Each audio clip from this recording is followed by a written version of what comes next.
Salut, salut. Alors aujourd'hui, quatrième et dernière petite vidéo sur les casques audio. Donc je vais vous faire la présentation de mon dernier casque. Alors on va faire comme d'hab, je vais vous dire ses qualités, ses défauts, ce à quoi il me sert, son prix, est-ce que c'est un bon rapport qualité-prix, est-ce que ça vaut le coup, enfin bon, classique quoi, comme on a fait jusque là quoi. Et puis voilà. Alors je ferai peut-être une petite cinquième vidéo pour faire un petit résumé de tout ça. Donc je verrai. Peut-être que je ferai une petite cinquième pour résumer voilà, tous les casques qu'on aura vus ensemble quoi. Allez, c'est parti. Alors, pour ce dernier casque, il s'agit d'un casque de studio. C'est un casque qui est vraiment très connu et très répandu dans le monde des studios d'enregistrement, des musiciens. Voilà, il est très très utilisé parce qu'il a un excellent rapport qualité-prix quoi. Donc c'est un modèle de la marque de Beyerdynamic et c'est le DT770 Pro et celui-ci c'est un 80 ohms, à savoir qu'ils font la même version en 32 ohms et en 250 ohms. Alors on est sur un casque filaire, voilà comme vous pouvez le voir, c'est un casque filaire. Par contre celui-ci, contrairement au Shure que je vous avais présenté, le câble n'est pas détachable, voilà. Mais on est sur le même type de connexion, on est sur un jack 3.5 avec un filetage, voilà. Donc vous pouvez rajouter, alors là je l'ai ramené justement en jack 6.3 que vous mettez comme ça, voilà. Et l'avantage c'est que c'est pas un clips pour être en termes de sécurité, pour pas l'arracher ou le déconnecter, voilà, on le visse. Donc là, il n'y a vraiment aucun souci. Le câble a une longueur totale, si je ne me trompe pas, je crois que c'est 1,60 m en tout. Donc largement suffisant quoi. 1,60 m de câble, c'est plutôt correct. Alors, données constructeurs, ils annoncent un poids de 380 grammes, je crois. Mais enfin, honnêtement, je le trouve super léger quoi. Je trouve vraiment qu'il est hyper léger. Alors je sais pas s'il fait 380 ou peut-être même moins, je sais pas. On a l'impression que ça fait moins que ça. On a vraiment une sensation de légèreté quoi. Toujours pareil, on est sur des coussinets alors en velours. Moi ils sont en velours, mais c'est la même chose que sur le Shure. On peut les enlever, voilà, et changer pour des coussinets en simili-cuir ou ce que vous voulez quoi. Ou même les enlever pour les laver quoi. Mais donc les coussinets sont changeables. En termes de matériaux, on est sur vraiment de la bonne qualité. On est sur un alliage en alu. Partie en plastique là, mais de bonne qualité. On a un arceau qui est recouvert d'un revêtement. Voilà, toujours pareil. Une espèce de mousse et simili-cuir. Mais là, on sent que c'est de la qualité. Rien à voir avec le Shure SRH 840 que je vous avais présenté. Là, on sent vraiment que c'est du bon. Et en plus, autre avantage, même s'il venait à s'abîmer, vous voyez, on peut le déclipser. Voilà. Donc on voit en dessous l'armature de l'arceau qui est tout en aluminium. Et on peut même le changer ça. Mais vu la qualité, à mon avis, il n'est pas prêt de s'abîmer. Mais bon, c'est changeable au cas où.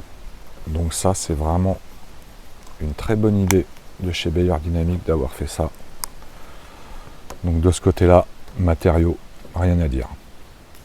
Comme je dis en début de vidéo, donc c'est un casque qui est énormément utilisé en studio. Voilà, beaucoup de gens l'utilisent soit pour le retour, pour s'entendre eux, ou soit pour l'enregistrement. C'est un casque qui est beaucoup utilisé dans le mixage. Pourtant, il n'est pas des plus neutres qui soient, mais en fait, il a un rendu de basse qui est quand même assez puissant. Voilà, pour un casque de studio, il a quand même un rendu de basse assez puissant. Mais tout le reste du spectre sonore, quoi, c'est-à-dire du médium au médium et les aigus, sont vraiment hyper neutres, quoi. Donc c'est pour ça qu'on l'utilise beaucoup pour le mixage.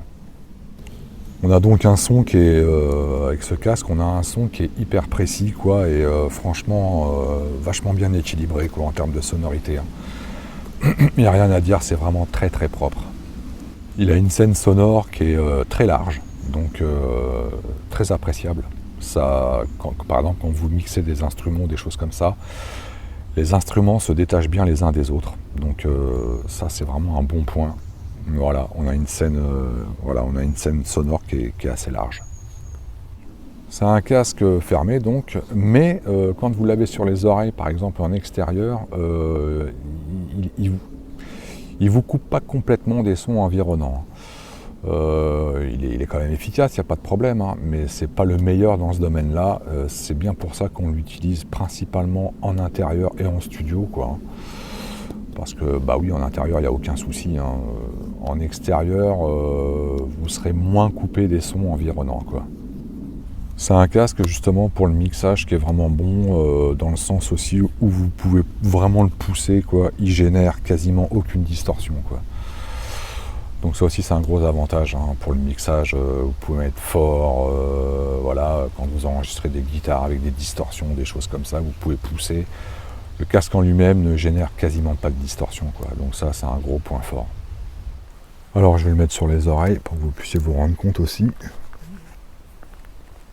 Voilà. Donc encore une fois de plus, un casque super agréable à porter. Je le trouve, je sais pas s'il pèse réellement 380 grammes, j'en sais rien, mais moi je le trouve hyper léger, hein, vraiment. J'ai l'impression qu'il est même largement plus léger que le Shure. Je sais pas si c'est une sensation, mais il est vraiment super agréable celui-là, hein. Très léger. Voilà. Non, de ce côté-là, vraiment, je trouve que c'est le top là. Super léger et confortable. Alors, comme je vous disais, c'est un casque donc fermé, hein, super agréable, hein, qui isole bien. Il isole bien, mais je trouve qu'il n'isole pas autant que le Shure. Voilà, là j'ai quand même la sensation d'entendre quand même un peu plus les bruits environnants que sur le Shure. Je voulais apporter une petite précision, mais là qui est vraiment destinée pour ceux qui veulent un casque par exemple pour du mixage. Pour faire du mixage. Pas pour du monitoring, hein, pour enregistrer, mais vraiment pour la partie mixage. Faut savoir une chose, c'est que mixer au casque, il n'y a pas de problème, hein, vous pouvez, hein, moi je fais tout au casque, hein, le mix. Hein. Donc pour ce qui est des fréquences, voilà, il n'y a aucun souci à mixer avec un casque. La seule limite d'un casque, ça sera pour mixer la stéréophonie. Voilà, la largeur du son. Au casque, c'est quasi impossible, quoi. Parce que étant donné que vous avez des écouteurs qui sont complètement collés aux oreilles, vous n'avez pas l'effet stéréo que vous pouvez avoir quand vous écoutez sur une chaîne hi-fi avec des enceintes. On ne peut pas régler de la stéréo au casque, quoi. Donc mixer la stéréo au casque, c'est franchement trop aléatoire. Donc pour celui qui veut vraiment faire du mixage, oui au casque, mais il vous faudra obligatoirement derrière des enceintes de monitoring pour au moins faire le mixage stéréo, quoi. Voilà, ça sera toujours nettement plus précis des enceintes qu'un casque pour la stéréo. Voilà, petite précision. Alors pour conclure cette petite vidéo, qu'est-ce que je pense de ce fameux Beyer Dynamic DT770 Pro en version 80 ohms? Alors 80 ohms parce que je l'utilise sur PC, la 250 ohms c'est pareil, vous pouvez l'utiliser sur PC, ça va peut-être dépendre de votre carte son un peu la puissance. Moi je recommande plus le 80 ohms. Et la version 32 ohms sera plus destinée à des appareils mobiles, hein, comme des téléphones ou des tablettes ou des choses comme ça, quoi. Donc la version 80 ohms pour moi est la version la plus voilà, à privilégier. Après c'est à vous de voir, hein. Donc on est sur un casque où personnellement je lui trouve pas de défaut. Que ce soit au niveau des matériaux, comme on a vu, très bonne qualité en termes de simili-cuir, pas de problème, très bonne alu. Même les oreillettes qui sont en plastique, qui ont l'air un peu basiques, hein, mais non, pas de souci. C'est peut-être ça qui fait aussi que je le trouve super léger, quoi. Je sais pas. Très agréable à porter. Et c'est un casque, voilà, si vous voulez faire du mixage, aucun souci, hein, il est vraiment fait pour ça. Hein. Il est fait pour le mixage, quoi. Donc non, super casque que je recommande fortement, à un tarif, voilà, 129 ou 139, je sais plus.